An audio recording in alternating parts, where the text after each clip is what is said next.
KNON 89.3 FM in Dallas and Fort Worth, the voice of the people. Business owners, tell KNON's listeners about your business. You can put your business or event on KNON. KNON currently has space available to run announcements for you. Tell KNON's listeners about your goods, services, nightclub, concert, or event. Help keep the voice of the people on the air while putting your information on the air. KNON's been named the #1 radio station in Dallas by both the Dallas Observer and D Magazine. Put your business with Dallas's #1 station. Call now for more information at 214-828-9500, extension 227, or extension 233.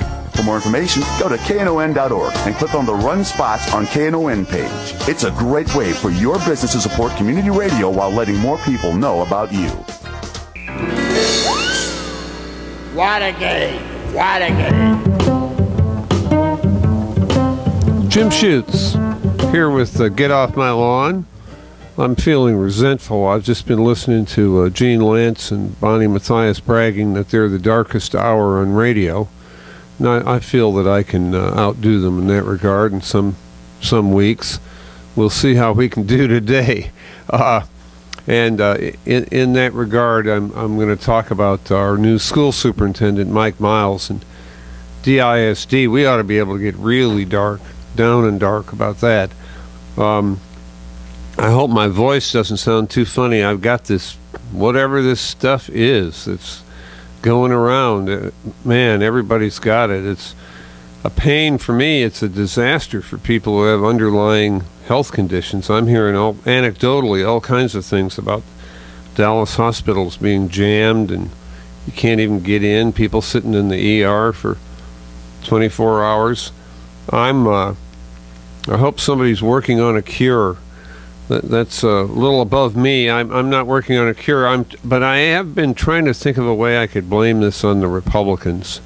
I'll get there at some point. You know, there's some way I can do it. Gene was talking about our governor, Rick Perry, and how we don't want people to catch on to the secret of what a doofus he is. I'm hearing, you know, I have family scattered around the country, so I hear from them. I heard from them immediately when Governor Perry proposed that the solution to violence in the schools was to arm the teachers, and had a conversation with a relative where we were wondering where an idea like that winds up. I mean, let's say you give the teachers assault rifles and it's still not enough, and they're outgunned. Is there a point way out there where you just put explosive galignite vests on the teachers so that, you know, everybody knows if they mess with them, they're going to take out the whole school? I don't know. Our governor is our governor is our cross to bear, isn't he? As I said at the top, I want to talk about not our governor, but our superintendent of schools, Mike Miles. He's really been in the news lately. He's back in the morning news this morning. They have a wrap-up on all of the big top executive changes that have gone on. Their story in describing Miles talks about, sort of sums up all of the controversy he's been through in recent weeks. And that's fair. He's been through controversy. There's no question about that. I sat through this recent school board meeting this week, and it was not a good night for me, frankly. A couple weeks earlier, I wrote a thing for Get Off My Lawn on the webpage of the Dallas Observer, in which I said that Miles was toast and probably needed to just ride on out of town. That was based on the fact that there had been this bad audit of him, and the audit got leaked to the morning news. I was jealous. I wish it got leaked to me. And the audit painted a bad picture of the guy. Said he'd been riding around the country before he even got hired, really spending the school district's money and throwing it around like popcorn, and hiring all these people at inflated salaries without permission from the board. The audit used a particular phrase about the way he spent money. They said there was undue influence. looking back, I'm not sure what undue influence means, but it sounds like crookedness. And Miles responded to this in a press conference by getting mad about it. And he said the audit was a witch hunt. So I wrote my thing saying the guy's toast, because I figured, come on, this is prime time. You had a bad audit. You can't get away with dismissing a bad audit as a witch hunt. So fast forward a few weeks to this most recent school board meeting where all the facts about the audit come out. And I'm sitting in there. I had to leave the main boardroom because of my cough.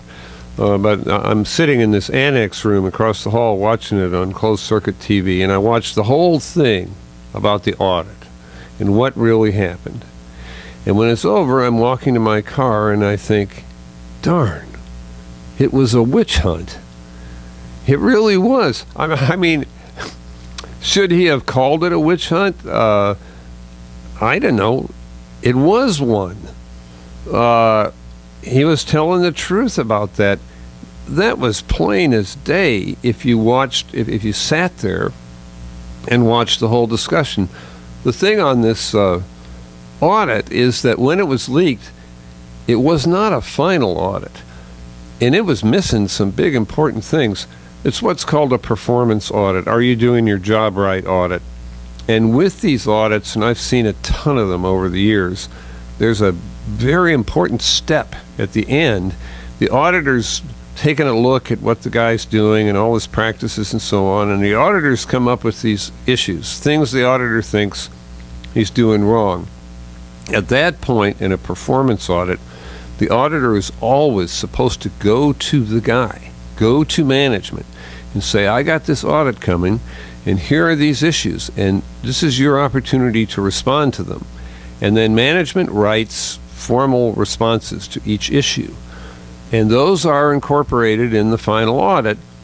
Then the audit is turned over to the governing body, like the school board in this case, city council, board of directors in a company, whatever, and then they discuss it.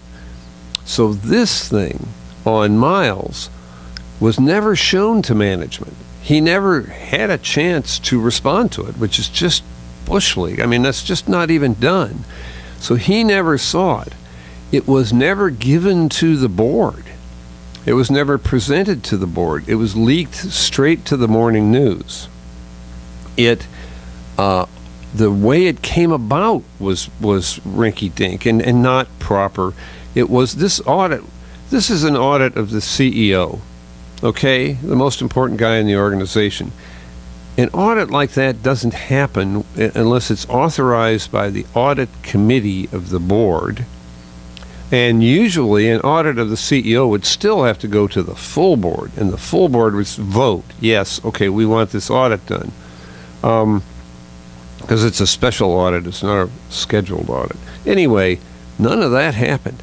This audit was called up by Bernadette Nuttall, one school board member, who went to this lady, Lanita Ray, who was a temporary interim auditor. She was in the job. The permanent auditor hadn't yet been hired, and she's going for the job. She wants that job. So she's a job candidate. And Bernadette Nuttall somehow was able, school board member Bernadette Nuttall was able to go by herself to this temporary auditor and say, do an audit on the superintendent, and she does. Well, that's not copacetic. That is absolutely not how it's done. I want to explain fully how this thing came about, and some of the detail I'll get into in the next session. But there's a big backstory here to this audit and why it came about. If you look at events in a chronology, excuse me, there's the cough. The first event in this chronology is the departure from the school system of a lady named Shirley Eisen Newsom, a long-term administrator. Eisen Newsom happens to be somebody I've always had a lot of respect for. I think she's done some great work for the district over the years and is absolutely committed to the education of kids, especially needy kids. But she was out, and the circumstances under which she was out are sort of murky. She left with a huge parachute. I think it was several $100 grand, if memory serves.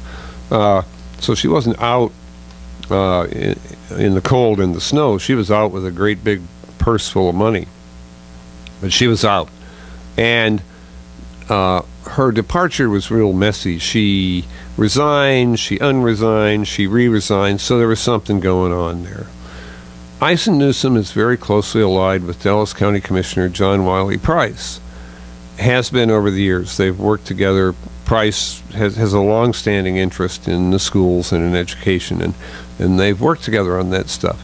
After Ison Newsom was out, Price came to a school board meeting and threw a big rant and rave about it, and made allegations to the TV cameras about Miles, said it was a lousy way to run a railroad, and so on. And that's kind of Commissioner Price showing the flag, saying, I didn't like this, and this guy's in trouble with me over Ison Newsom leaving.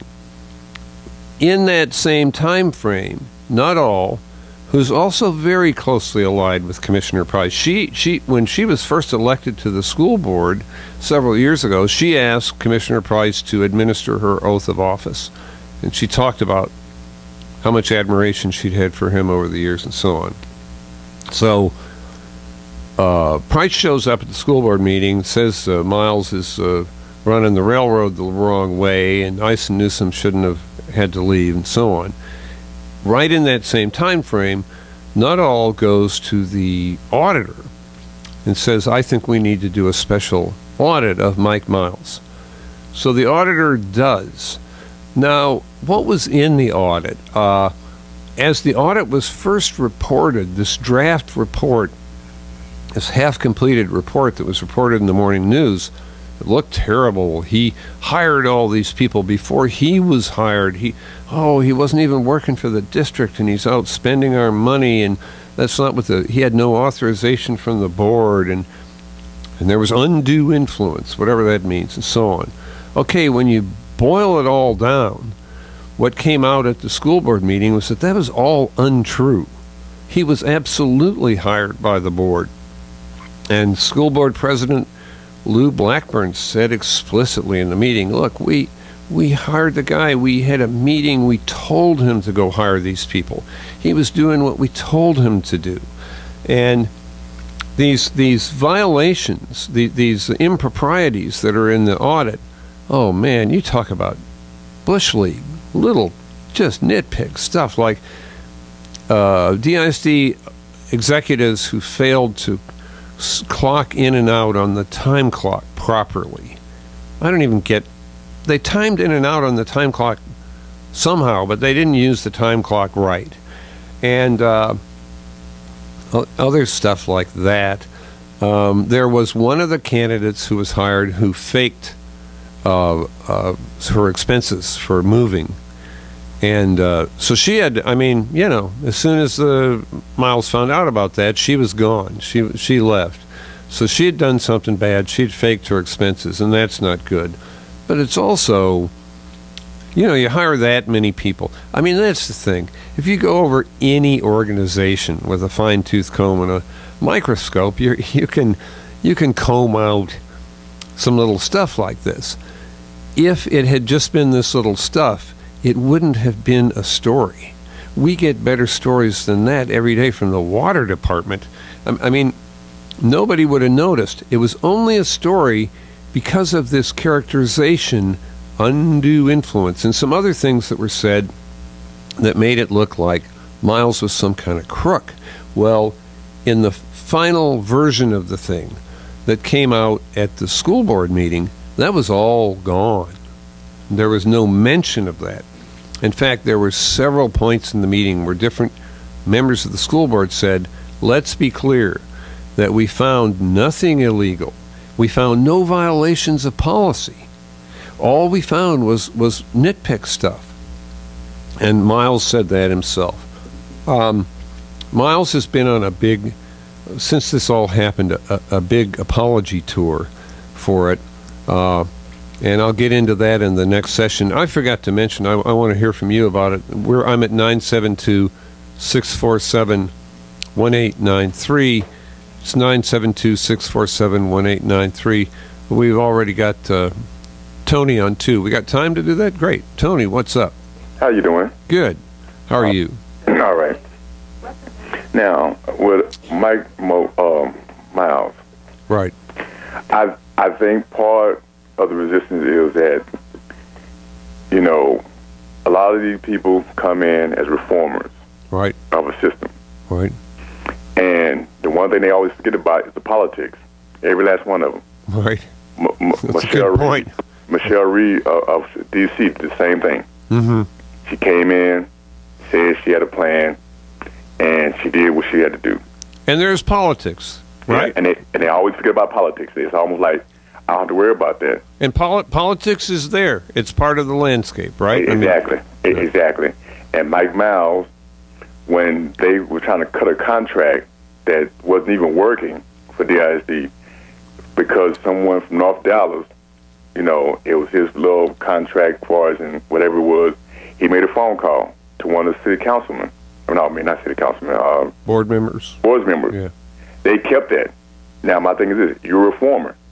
Why would you keep that? Because this guy said that basically if you don't keep this program, the money that's come from North Dallas is going to be cut. So that's question. I question that on Mike Miles because he's supposed to be the man that's supposed to make changes.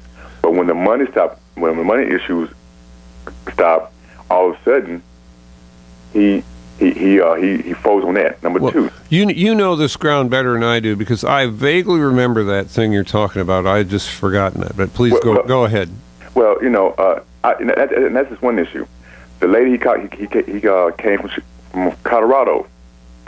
He said she was nationally renowned, but he never mentions any award she won. Right. Not one. Right. And then she said what? But he tried to defend her, which nothing wrong with. Yeah.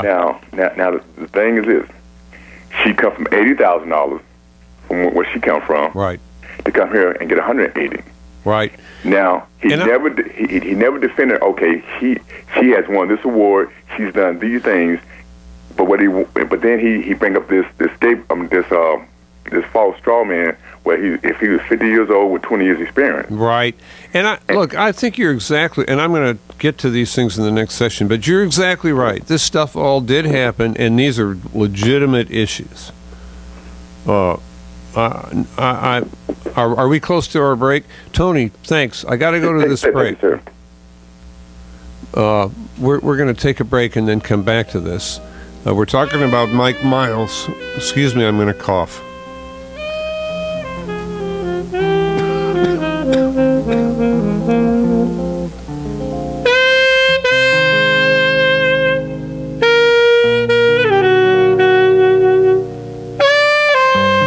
If it's time to get rid of your old gas guzzler, the KNON Vehicle Donation Program can help. There is still a market for those old vehicles, and if you donate it, you are helping to support the quality programming here on KNON. Just call 877-KNON-AUTO or go online to KNON.org. We'll take care of everything from pickup to tax paperwork. That's 877-KNON-AUTO.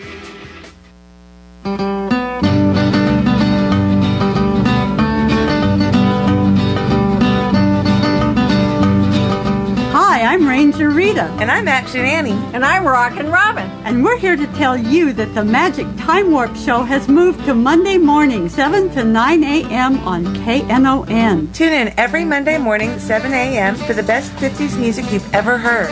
Right here on KNON, the voice of the people.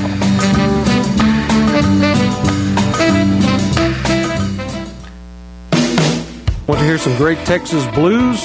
KNON has the CD for you. KNON's Texas Blues Radio Volume 5, our latest blues compilation CD to benefit community radio, sponsored by Forever Young Records. This CD features 15 tracks and 60 minutes of great original Dallas-Fort Worth blues from Tutu Jones, Blues Boy Bo, Buddy Whittington, Andrea Dawson, Kirkland James, Sonny Colley, Johnny Red and the Roosters, the Chris Watson Band, the Two Tones, the Rough Cut Blues Band, Jeff Stone and Charlie Love, Dave Millsap, Sirloin and the Ash Kicking Machine, Michael J. and the Paul Bird Band, and JJ and the Detonators. We're only selling 1,000 copies and it will never be reissued. Get your copy now at Forever Young Records in Grand Prairie, Record Town in Fort Worth, and in Dallas at Bill's Records and Rewind Music. The CD is available as an MP3 download at KNON.org. All proceeds benefit community radio, KNON. For more info on Texas Blues Radio Volume 5, visit us at KNON.org. Get your copy now and hear some real Texas blues. Your ears will thank you for it.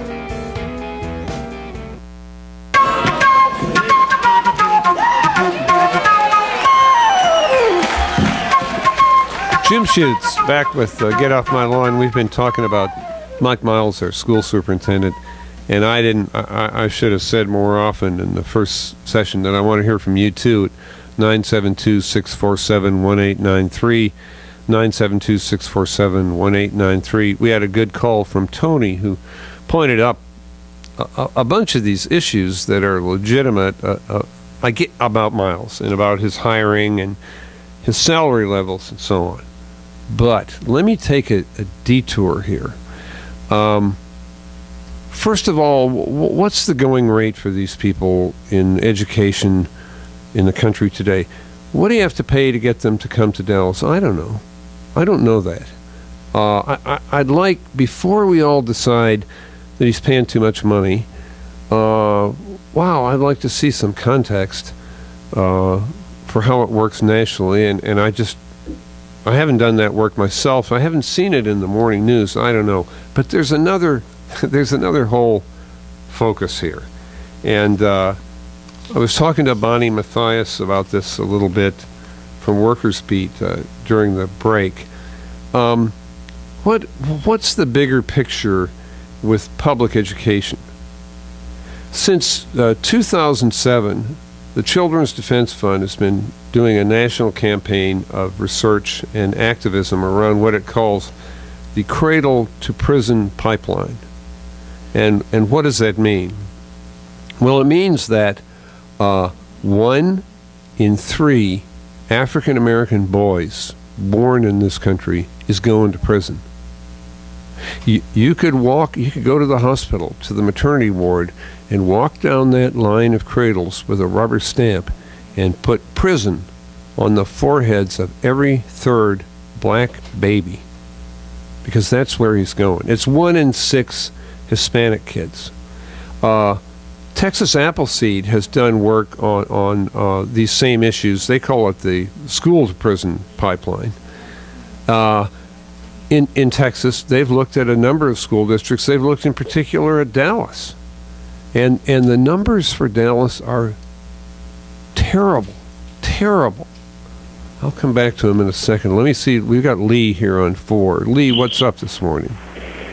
Good morning. Morning. Yes, like I said, I wanted to make a comment in reference to the school systems and things of that nature. Yes. I really think that our education, you made a statement, a comment of what has happened to our school systems. They've gotten away from teaching. And I think if they really adopt an accreditation at each individual ISD that would teach or give these students an opportunity to leave high school with an associate's degree, either focused in a particular career field such as business, marketing, nursing, things of that nature, we would definitely get our school systems and our kids back on track. Right now, they're no longer teaching or educating our kids in order to be college ready.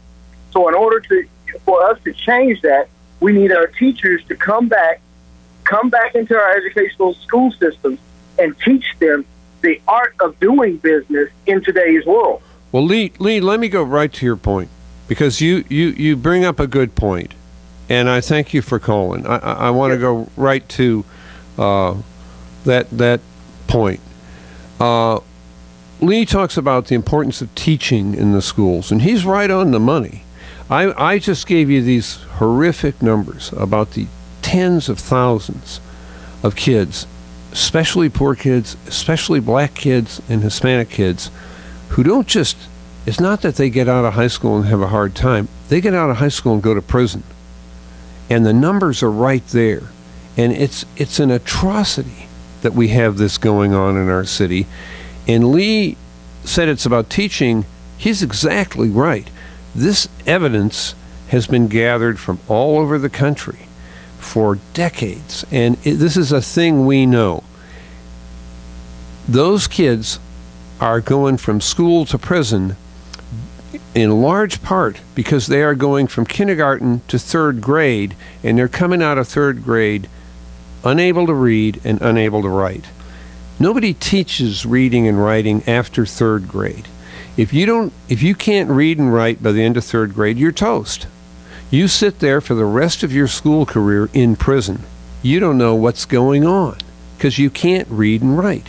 And so all the school teaches you is how to be a prisoner.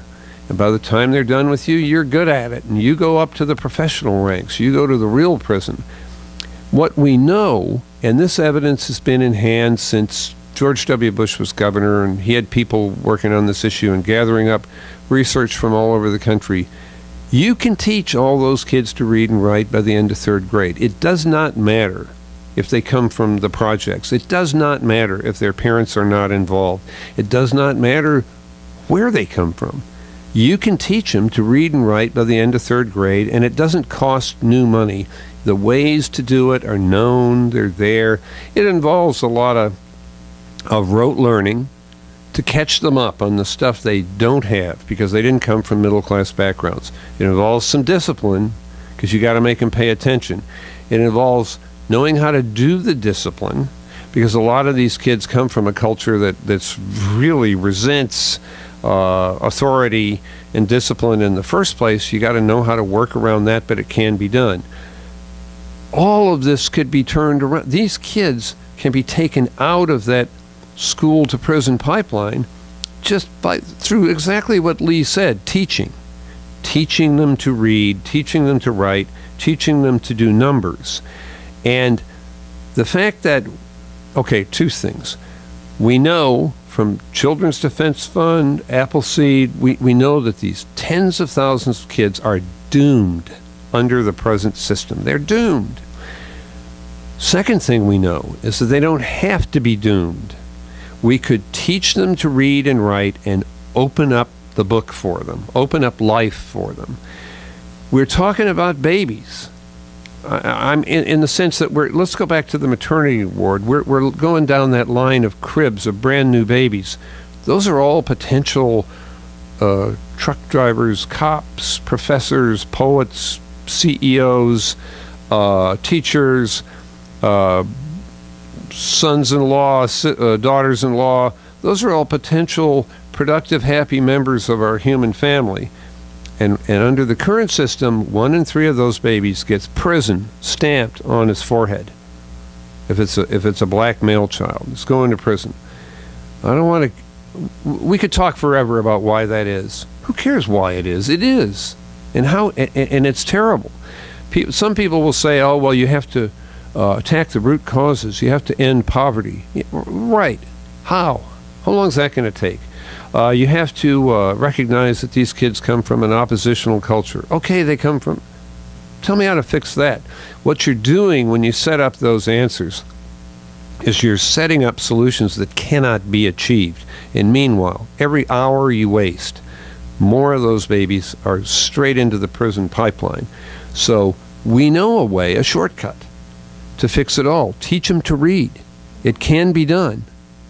And if we know that, how can we not do it? Now, here's where I get back to Mike Miles.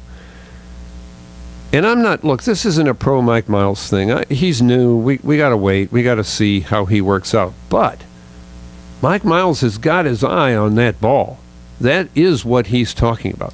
He is talking about teaching and ending this tragedy of these children whose lives are wasted in the current system, whoever's fault it is. We'll never figure that out. It's just that there's a potential solution. It's teaching, and Miles knows that, and he is determined to do it. And he's an ex-military guy. I don't know how great his political skills are. but he's determined to do it. There's a point about Miles I want to come back to in a second. We got Michael on line 1. Michael, how are you this morning? All right, how y'all doing? Good. How are you? Yeah, I always hear all about the studies, about this X amount of black boys going to go to prison and X amount. I always wonder, where are the studies where it says X amount of white kids going to become mass murderers? Where are those studies at? That boy that killed him and his wife yesterday up there in Louisville somewhere, and they just going over divorce papers, and he put out a gun and killed her and him. Where is that study? Michael, let me ask you a question. Sincere question. For 1 second, forget about the white kids. How concerned are you about those black kids who are going into kindergarten and coming out of high school unable to read and write? Well, I'm real concerned about them. There's no reason. All right. There's no reason they shouldn't be able to read or write. But absolutely, something? You're right. You can, like they say, you can lead a horse to water, and you can't make him drink it. Right. You can lead children to education. You can't make them absorb it. Yeah. Maybe they don't like what you're teaching. That guy was saying something about start back teaching. Well, the teachers ain't got the tools and power to really teach. It's all political, and schools is just like giant daycare centers. I think you're right. No, look, I don't disagree with you, but the reason for where this other stuff comes from is that they figured out they had these so-called one-off schools with black kids from really tough backgrounds who were testing right up with the rich white kids, all of them. And so they studied. They said, wait a minute, what are they doing at those schools? They studied those schools, they found out what they were doing, and the answer was, there's no reason why you can't. These kids can absorb it. They absolutely can absorb it. Would you agree with me that if you go back to the babies in the maternity ward, all those babies are born with the same capacity to read, write, be successful in the world? Of course. I ain't never believed this crap about my granddaughter can't learn unless she's sitting next to some white kid. Sure. 1 + 1 is 2 in the low performing school, just like 1 + 1 is 2 over there in Highland Park High School. And there's some of the evidence they've come up with is that there are pieces of the integration puzzle that don't work. For example, they're saying that this tough teaching you have to do takes a lot of discipline. You probably can't have an old white guy as principal doing the discipline. It's just, that's not going to work. Well, yeah, not nowadays, I mean, that's just how sticky this society became. And that's how it is, and we have to be realistic. But in some of these schools, these anomalous schools that did so well, what they had was principals who looked like the kids doing the discipline, and that just cuts out a bunch of problems. Mike, hey, listen, thank you for calling. I'm going to jump to Keisha on 2. Keisha, what's up? Hello? Yes, Keisha. I'm on speaker, so hopefully there won't be a lot of feedback. I can't get my cell phone off of it. It sounds okay so far. Okay. Well, I called earlier, and I spoke to Reverend Barnett, and I want to speak to you, too. I miss you guys being on the weekdays because I could hear you on my way to Oh. But I don't miss that because I had to get up too early. But anyway, go ahead.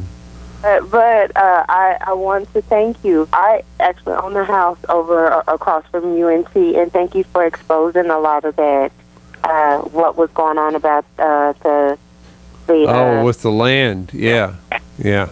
And also, I wanted to say about the whole thing about schools and everything. Integration really has failed in Dallas, and it's because of the history of Dallas. And we have it is very segregationalist, and I'm sorry to say that, but if the teachers don't live in the neighborhood, if the police don't live in the neighborhood, if everybody's being outsourced, right, nobody cares, right. And I feel bad about a lot of the stuff that happens because, I mean, who would want to be a superintendent of DISD when they put... But some of that reason... And Keisha, some of that research I've been talking about backs up what you're saying. It says if you've got the principal in particular needs to have serious cred with the kids and the parents. And in our society, the simple way to do that is have the principal look like the parents and share background. I mean, why do you want to, anyway, go ahead. I'm sorry. I know what you're saying, but like a lot of the teachers, they have their children in private school. They don't. They're there for a paycheck, which hey, that's fine. But I'm saying that we need to have a little more heart. There's nothing wrong. I wish they could teach the golden rule. Right. I wish they could teach people, hey, to get ahead, these are the things you need to do. But so many people get offended nowadays. Keisha, listen, thank you. I got Robert on. I'm going to jump to you. Thank you very much for calling. Robert, are you still with us? Good morning, Jim. Good morning. Jim, I've been listening to 1 out of 3 boys. Jim, we put our hands on out at Skyline Ranch and Petrie Vision about 100 boys. Right. And we lost about 9 to prison. Uh-huh. And the 9 that went to prison, I talked to them after they got out, and one of them went back, and they were able to say, everything that you told us, Mr. Petrie, was all I could think about. One of the things that I could think about when I was in prison, because you told us about what would happen if we got involved with the drugs and the crime. Yeah. When you look at the inner city of America, and you look at the inner city, what's going on in the inner city? When you're looking at the drugs and crime, the unemployment, the lack of economic development, see, that's a conspiracy. The economics that doesn't go on and happen in the inner cities, it's by design. When businesses can't go in banks and borrow money to create jobs, when you look at development, businesses can't go in banks and borrow money to create development in the community. These innocent children is there. Robert, let me ask you something to bring it back to Miles some. What you're telling me is that if you only lost 9 out of 100 kids, right, that means you saved a whole bunch of kids, right, who would have gone a lot of money to the state of Texas, and saved their lives. Yeah. Lives, yeah. So the bottom line here, and this is going to in a minute bring me back to Mike Miles. What you're saying is there's nothing necessary about these kids going to prison. It can be stopped. They can be stopped. They can be saved. They can be turned around. Right. And if once you know that, I mean, I think it must be hard on your heart to know that and look around and see how many kids you can't get to. Right. Very true. See them on the street, see them under the shade tree, and think I could reach out. Right. And like I told a preacher one day, he said, well, we can't get the children to come to church. I said, look, put your basketball court on the church parking lot. Do what you have to do. Yeah. We should, the institutions that we have in our community should be able to stop a lot of the drugs, the crime, kids going to prison. Right. I blame the black community for accepting it. See, when like Randy said, for us to go start our own bank. These banks is in this city, in cities all over America. Right. They're regulated by the federal government. This is their job. If somebody qualified to come in the bank as a business person and to borrow money, they should loan them money. Right. When you look at our community, all through America, the black community through gentrification is being developed, but we are not there anymore. Hey, they make our community blighted, and then they come in and buy. Robert, develop our community. I'm getting the music. Thank you. I got to go to that break. Thank you very much for calling. And Joyce, hang on. All right.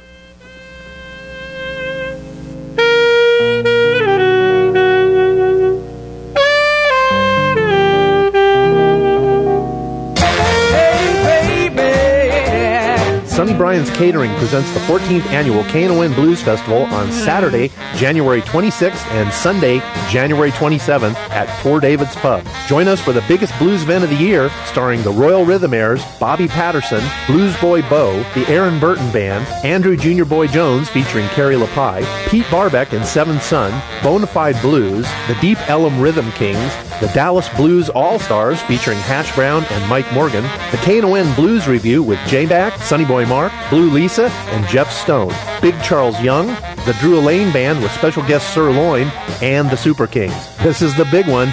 You never know who's going to show up as a special guest. Don't miss out on this huge blues show. Advance tickets are only $15 and are available now at knon.org, Bill's Records in Dallas, and Forever Young in Grand Prairie. See you at the 14th annual KNON Blues Festival presented by Sonny Bryan's Catering. Hey, baby! 211 Texas, a program of the Texas Health and Human Services Commission, is committed to helping Texas citizens connect with the services they need. Whether by phone or internet, our goal is to present accurate, well-organized, and easy-to-find information from over 60,000 state and local health and human services programs. We have programs ranging from child care to GED instruction, from dental care to food pantries to public utility services. Contact 211 at 211texas.org or dial 211 to connect with the resources you need. If dialing 211 directly doesn't work on your telephone, you can call 877-541-7905 for 211 Texas. Don't let your family go without the help they need. Hey, babes, take one.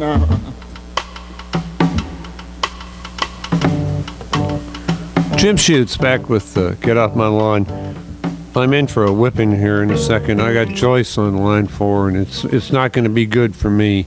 Before we go directly to Joyce, I just want to say I'm going to stick with this DISD stuff for a few shows. We're going to talk about it again next Saturday, certainly, and probably after that. So if you're trying to get in or you have something to say, I'm at 972-647-1893. If you're not getting in, come back next week. We're going to be right back on at this whole topic of what's going on with the ISD. Okay, now I have to take my medicine. Joyce, how are you today? I'm great. How are you, Jim? Good. And there's no whipping. Oh. But I'd like to just raise a couple of things. Okay. The first thing is that my take on the audit committee meeting was a little different than yours. All right. In that it was clear to me that some of the trustees had some concerns about some of the things that were in the audit. I did not see the first audit. I only got a chance to see the finalized audit, so I don't know what was in it. But there appeared to be some concerns from the trustees in terms of what had actually taken place. True. And for me, to validate that, was for them to hire former interim superintendent Alan King back. That's a good point. To be the interim audit person. And maybe you can explain that move to me. That was way over my head and a surprise. Well, it was there was a comfort level with the board members with Alan King. He was the CEO? He was the chief CFO. Of staff. Oh, CFO. He was the finance guy that came from Louisville. Okay, right. And who actually helped to bring the fund balance back up to like $160 million or something. And he was the guy who was warning Miles that he was spending too much money. Right, and then he left. Right.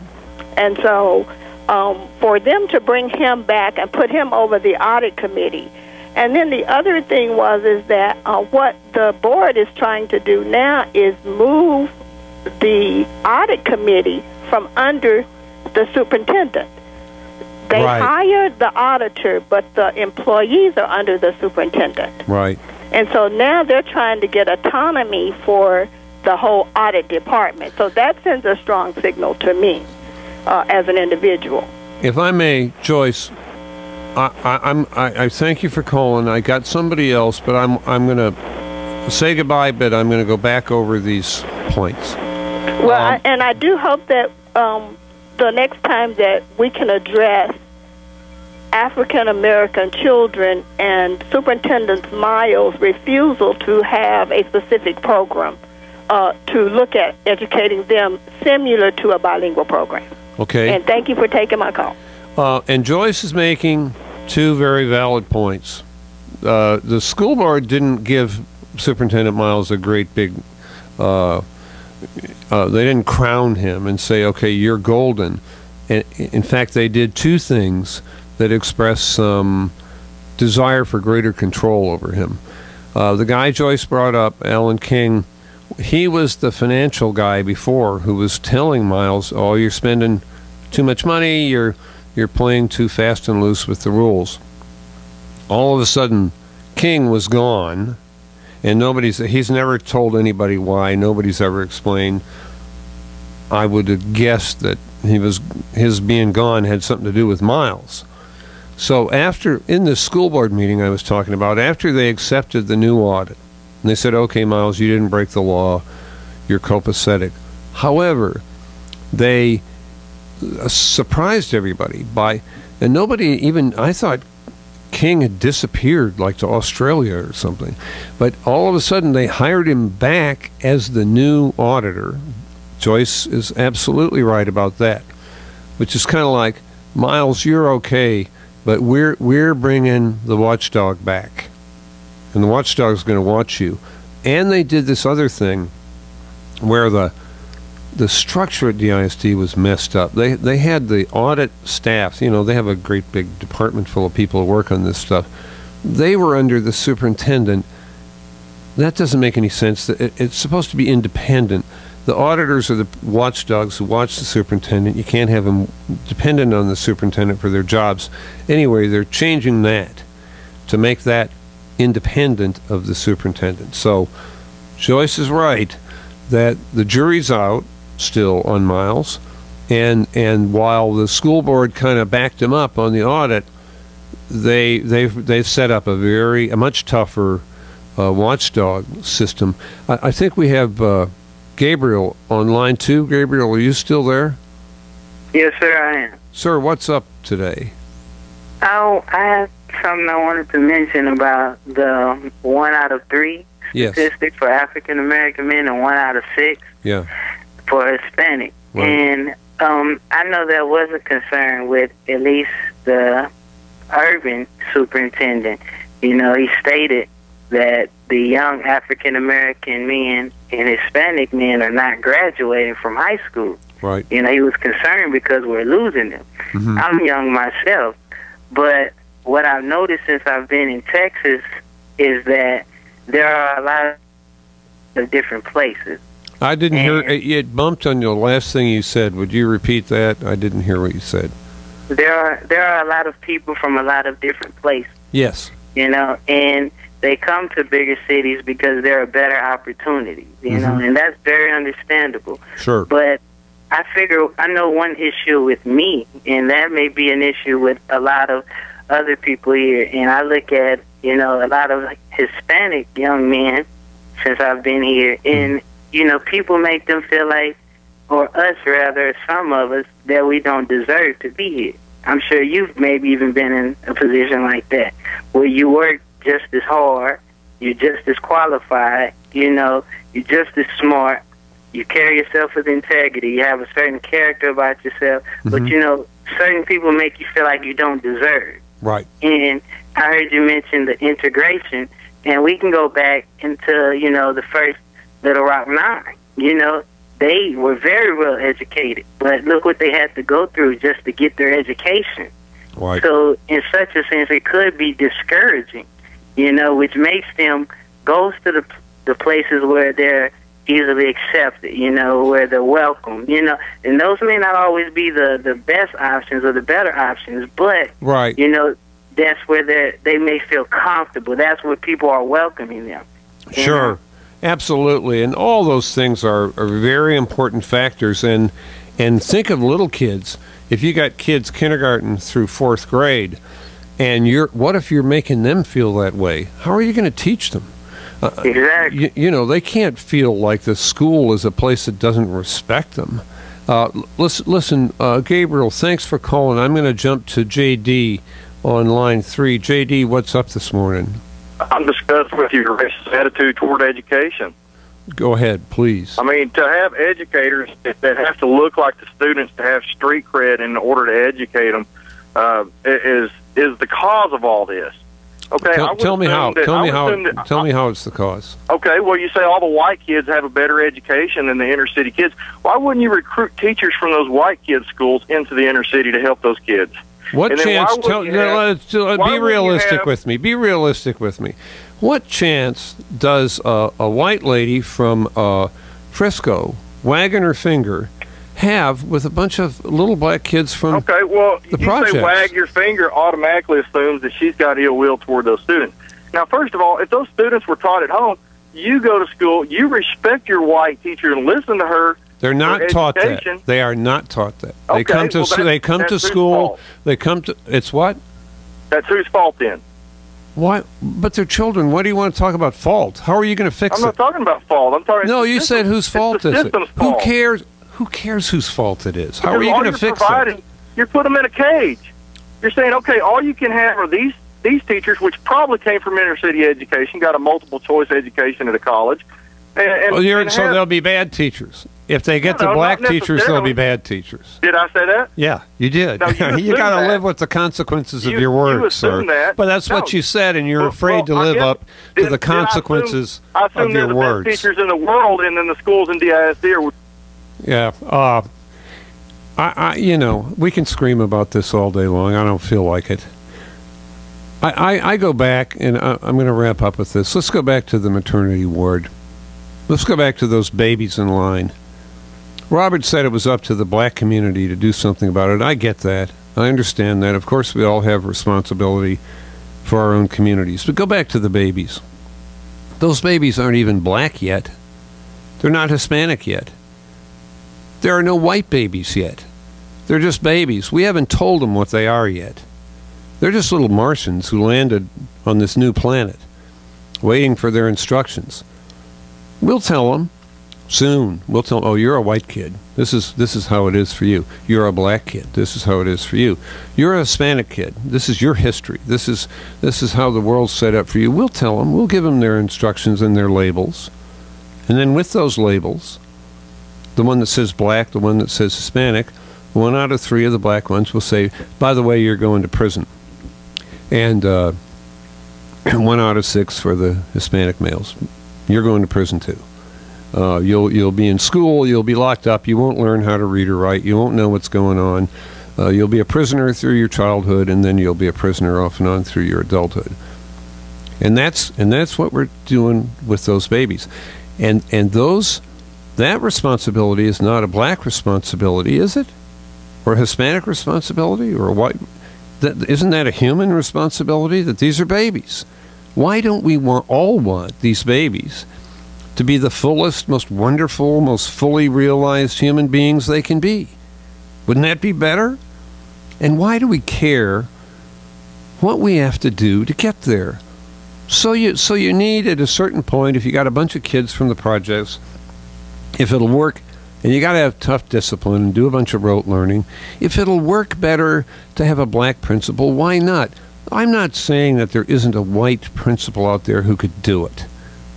Look, my own mother was a 4th grade teacher in an all-black school in Michigan, and she learned how to do it. She had to have a lot of parents come in and say, Mrs. Schutze, you're not teaching our kids the right way. Here's what you got to do. She had to get out of her comfort zone and learn some stuff, but she did it. There are lots of wonderful white teachers who can teach black kids and teach Hispanic kids. Of course.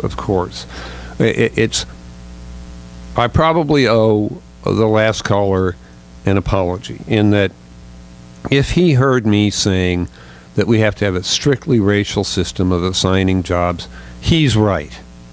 That would be racist and stupid. I don't mean that. I just mean that we do what we can do to save these children. And this is my final point. I think that's what Mike Miles has got his eye on. I told you before, he's doing this apology tour where he's going around saying, I screwed up, I'm sorry. So do I think he's really sorry? He really thinks he screwed up? I suspect not. I suspect that's not what it means. So what does it mean? It means that he's got his eye on some prize down the road, and he's going to get there. And he will jump, make an end run, dig a tunnel, do whatever he has to do to get around the obstacles between him and that prize. And I think that prize is educating these kids. And I think that's the game we should have our eye on. The jury's still out on him. We don't know. It'd be stupid to make up our minds this soon. It's too early. But I think that's the game we want to watch. What we in the media tend to tell you about is what they call optics, appearances. Oh, we hired this lady for his PR lady, and she's making twice what she used to make, and she's a blonde, and all this stuff. I'm not... That's all okay. That's a legitimate part of a story. But maybe it's not the story. That's the optics story, the appearances story. What's the story? The story is those babies in the maternity ward and who's going to save their lives. And if this guy is committed to saving their lives, we need to sit back and forget about all these executive hirings. You and I don't know what the game is on that. We don't know what the going rates are. Let's watch the game about the babies. Who's going to save those children? And in so doing, turn our society around. Turn our society around. All of a sudden, all the wonderful positive things about the United States, the land of opportunity, the land where people can create their own destiny, and the land that embraces diversity and people have respect for each other, all of a sudden that's the story that takes over. And these ugly, bitter, destructive stories, the cradle to prison pipeline, the school to prison pipeline, those stories go away. I'm just saying, let's wait a minute, draw a breath, and watch this guy and see where he's going to come down on that big story. And don't pay, what am I saying? I guess I'm saying don't pay quite as much attention to us in the media, and don't pay quite as much attention to the optics, and think about where this is all really headed. I have good friends who are teachers who are very unhappy with what's going on. I'm very mindful of that. I'm not saying that I know that this is a great deal. I don't know. But I know that we're watching the wrong ball, and that the real ball is this atrocity in our city, our community, of children's lives that we know are going to be wasted. We know they, like Robert said, they don't have to be wasted. They can be saved, and we're not doing it. And we need to wait and see if this guy, Mike Miles, is going to do it. That's the ball to watch, and that's the game to watch. We're going to continue talking about this in weeks to come on about DISD, Miles, and all these same questions on Get Off My Lawn. I want to thank the callers very much. Thank the listeners. We'll be here next Saturday, 10 a.m. Jim Schutze with Get Off My Lawn. Bye-bye.